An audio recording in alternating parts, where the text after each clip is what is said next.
Hi, welcome.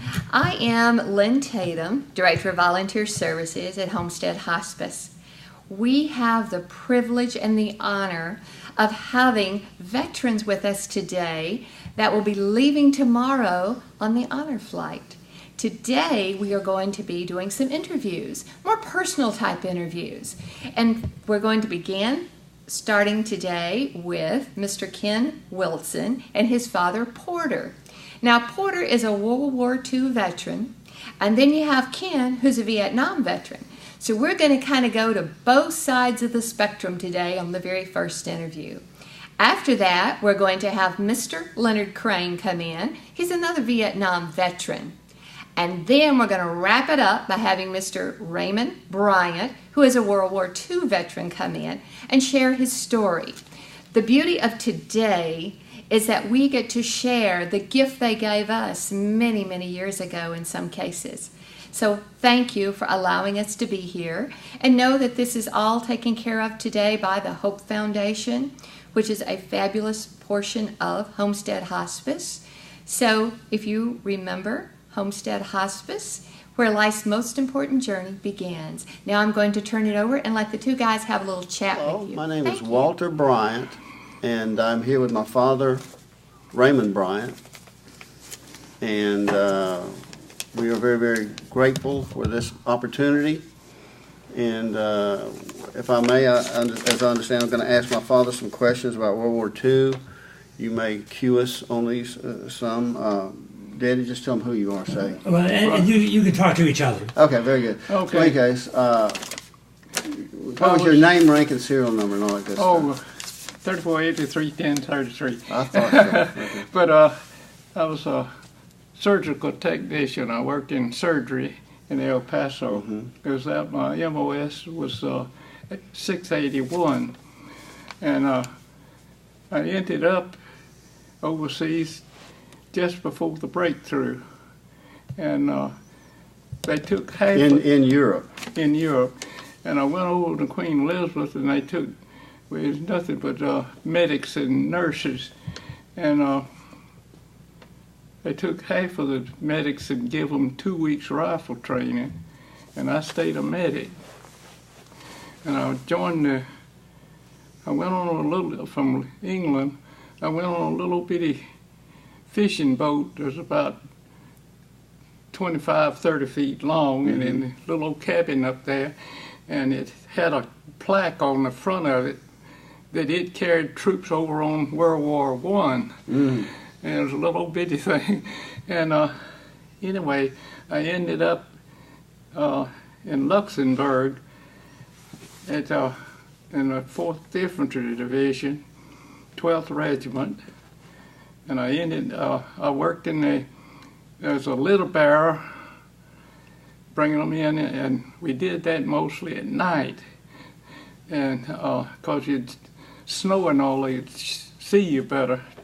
And I went, worked in the aid station some, and then medic got hit, and I had to go up and take his place.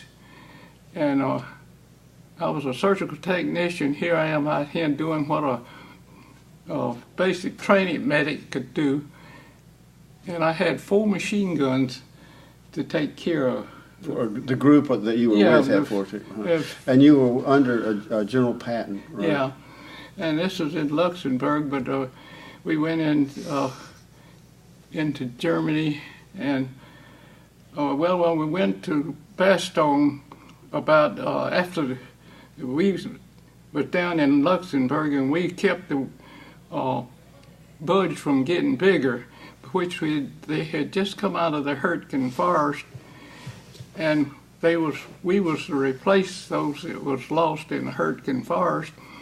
And anyway, we went through Bastogne about 2 days after it was relieved, and we went about 2 miles out of town and jumped off, and then we went through the Siegfried line, and it was a lot of fun. I can believe that. What time of year? What was the weather like? Any mud? Mostly it was snow and ice and mud, and I was up on we was moving up, and we went in these woods here to eat our K-ration, and it was night then. I got back on the road, and there was a bunch of tanks dug in back there, and we got up there, and the tanks had been up there and turned around and plowed out of holes and all, and the snow was melting, and we was on a hill, and first thing I saw was fireflies coming at me, and that kind of weather, and by that time they were hitting the ground, it wasn't fireflies, it was machine gun tracers. Anyway, I fell right in one of those mud holes and didn't think nothing about it. And we went down into the town, and they went through a little old creek. They called it a river, but it was a creek. And we put everything up in your top pockets and wade through it. And it had snow and ice on the ground. And we got through the water and went, had the tank traps where anyway, we had to slide down through that and jump over and go up the trap. And up on top of this hill, we was replacing the 11th Armor or something other. And it was a trench, World War I type trench. And then we naturally went in, and when we came to it, and they had been doing a lot of fighting up there, but it's over with when we got there. And that's somebody back there somewhere said, "Get them damn machine guns up on the right flank." And we'd crawl up and get up there, and it'd be, they had dug out little foxholes, and we'd move the German or the American and get up there, and it quietened down. We would come back and get in the in the trench, and that son was going to keep hauling and get them damn machines up on the right flank. And anyway, the next morning, this fellow Stoner from San Francisco was the only thing above ground, and it was covered with light snow, and he had that thing just as slow as he could get to the ground, and sitting up there, he was the tripod on the machine. And it was nothing but a field of oats or something other, about 3 inches high. And weeks, several days, or sometime later, his hair turned white and lumps all over his head. And I sent him back to the aid station. They sent him back up after that machine gun and said that was his nerves. Nobody's digging latrines for you in advance. And you're on I know it. We was in the trench and glad to get in that latrine. Well, I'm saying, I think that's one of the big unspoken things about that kind of experience was all the people walking around with the load in their pants. Yeah, but it was an experience that I'll never forget, but I sure don't want to do it again. And I come to find out I didn't have to be up there because I was the sole surviving son, and I had a bad foot, and I wasn't supposed to be taking long hikes. And there I was in the infantry with a machine gun platoon. And one night we was up in this, went across this, well, anyway, we was in this little town, went across the field, and they started dropping mortars on it. And we set up a defense, and the house right next to it, they had the, nobody, they said, "Has anybody checked that house?" And anyway, me and this other fellow went in there, and we didn't have I wasn't supposed to have one, but I had a 45 because they had, sniper had fired at me 3 times prior to that. And so I got me a machine gun, a 45, and I took them red crosses off. And we could see the fella. He'd shoot down through the house when could see him, but we couldn't reach him with the 45. But they finally heard it and stopped him. And the next morning thought like needed some help to come in. They told us that we had to climb this hill, cliff like, and the Crown Prince of Bavaria was in his castle up there. And we took that, and a medic got his 25 automatic off of him, and they wouldn't let us in there. The MPs was up there by the time we got there, but his castle was like a museum with all these armor and spears and stuff that the medieval people had.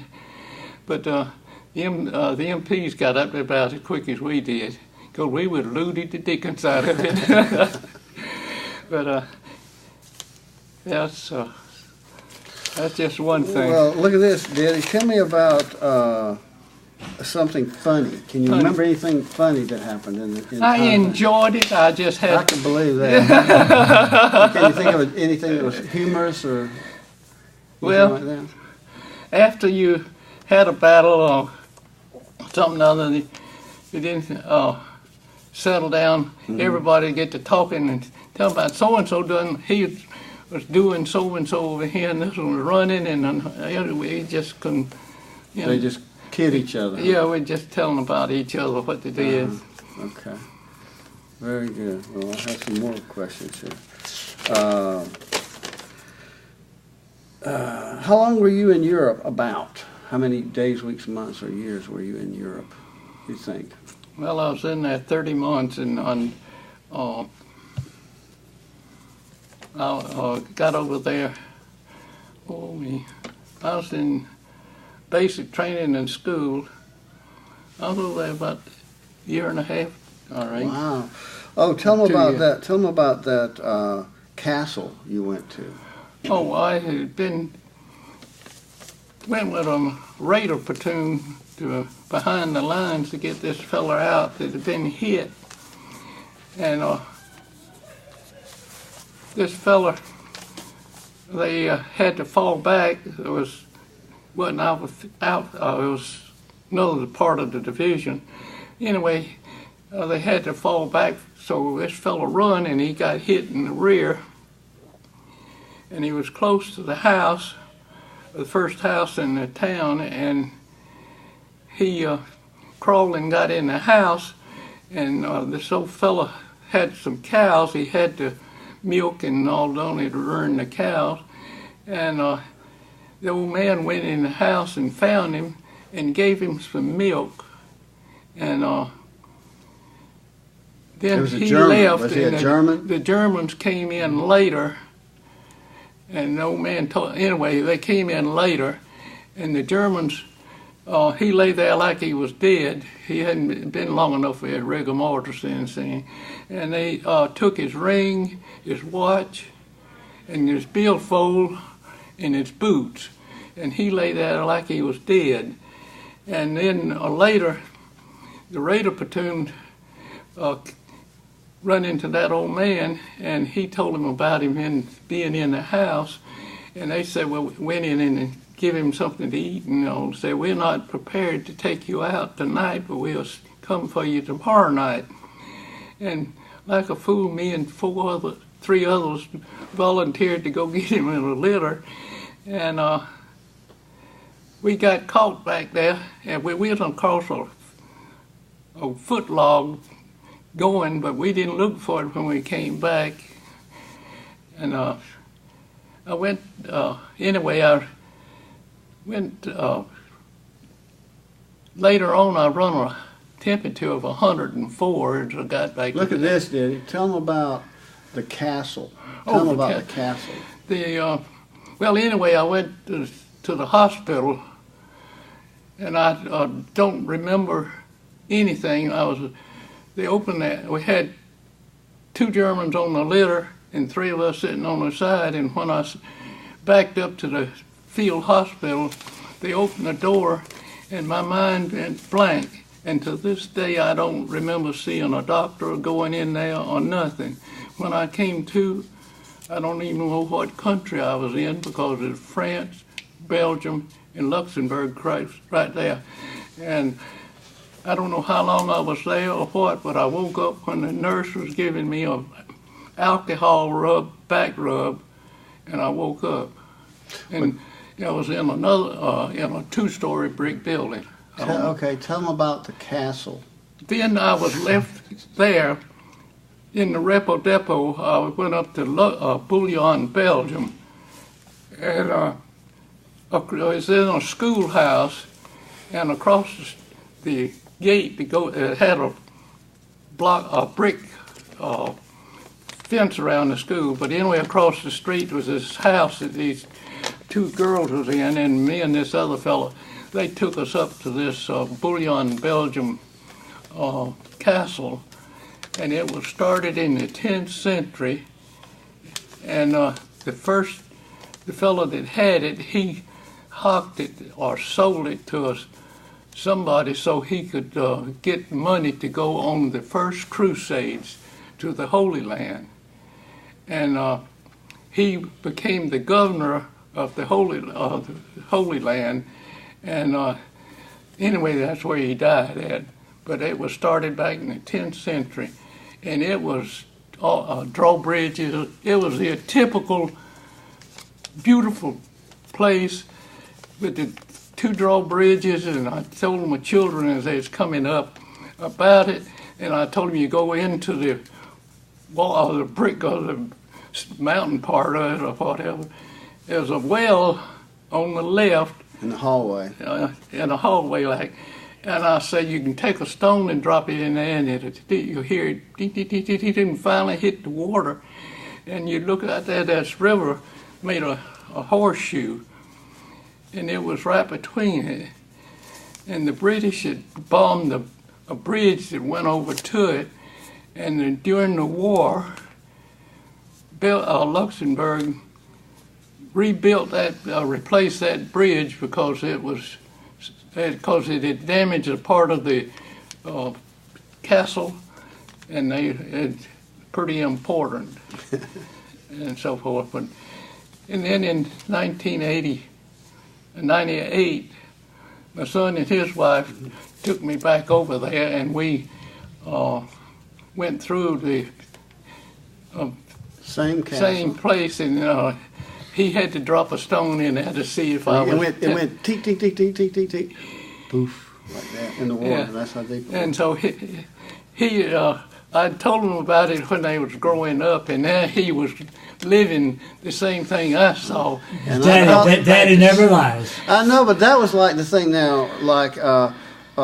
when you go to the moon one day, Walter, you're gonna, blah blah blah. But I thought, me seeing that well and going to the moon were like, like tit for tat. But there we were. And I went. When I was in England, we went to was out in the Salisbury Plains, and we put up a tent city, and we was close to the Druid ruins of the Stonehenge, and they took it. We had to have something to do this way. We marched out there and saw it and never heard of it, and you could go all around it. And I told him, I said, now I took the middle there where the stones are kind of laying up on top. Well, I said in the middle of it, there's where the middle of it, I don't know what it was, a big rock. I said I made an X on it, but I didn't. And years later, they went over there, and I told him, when you go there, be sure to wipe that X off. But they couldn't get up to it like we did because the hippies had started writing all over it, and so they got it in a fenced-in area. But it was really impressive to see that thing. Oftentimes, the people who have been in your situation establish new records of how cold is cold, and how hungry is hungry, and how tired is tired, by which you, for the rest of your life, compare with nothing like that. You are just exhausted. You're sleepy. You're hungry. Instead of getting instead of getting 3K rations a day, we only got 2. and we was eating what we could find in the house. And the German women, we didn't want to cook them. They pull a rifle on and she'd cook for you if they had him. They had eggs in a stone thing, and some of them would eat a dozen eggs. They would be just hungry and tired. You'd be moving up in single line or something other, and you'd stop for the scout, and you'd drop down and lay down, and you look. One time we left the fellows behind, and they didn't. You're supposed to pass the word back, moving up, and we had to go back and get them. The boy was asleep right there. But I don't know. It's just so much to do, but you're so hungry. You're tired. You walk through them woods or snow on them trees, bushes and all of you just knocking down in a snow and mess, and they are dug in under them limbs and all. They can see you, and you're walking here, you knocking them bushes back with that snow and mess on them, and you're so sleepy. You're so tired. Tell them about that toast with the eggs on it. What kind of, what did they make out of that? They made some kind of breakfast? Oh yeah, they give you powdered eggs in the morning for breakfast, and nobody would eat them hardly. But then the next day they'd have French toast. Yes. And they didn't have any syrup. They'd make it up, and that was the best. And I've tried many, many times at restaurants and all to get some. I haven't found any yet that would match that toast to it. It was a mess. Any last thoughts you'd like to share about the experience? Or would you want your grandchildren to remember about you and the experience? Well, I certainly hope they do. She'll have, like I say, I've been through a lot of it, and I told them about it, and I certainly don't want them to do it. Son, he was in the Air Force, and he was a firefighter, but he didn't go over. But anyway. Those who do not learn from the past are doomed to repeat it, right? I reckon so, but I don't want them. But it's so few of you up there on the line. All them thousands, tens of thousands back there, and it's so few of you up here actually doing the fighting. And if you get hit, you come back from the hospital, you get the same gun. Same place. Yeah. I remember we was in this wooded area and going down a little hill like, and there's a wagon trail washed out, and there's an opening in front for a power line, and we was stopped from the scout across there, and part of the platoon was on the left side, and the sniper fired and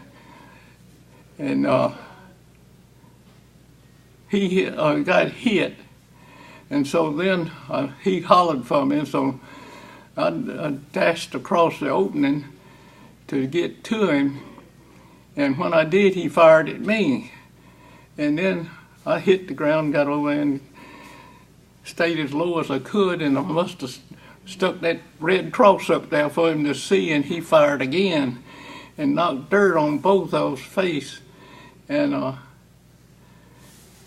finally got him fixed up, and I figured they'd done the scouts or something and got him out of the way, and so I decided I'd get back where I was, and I darted across there, and that son of a gun shot at me the third time.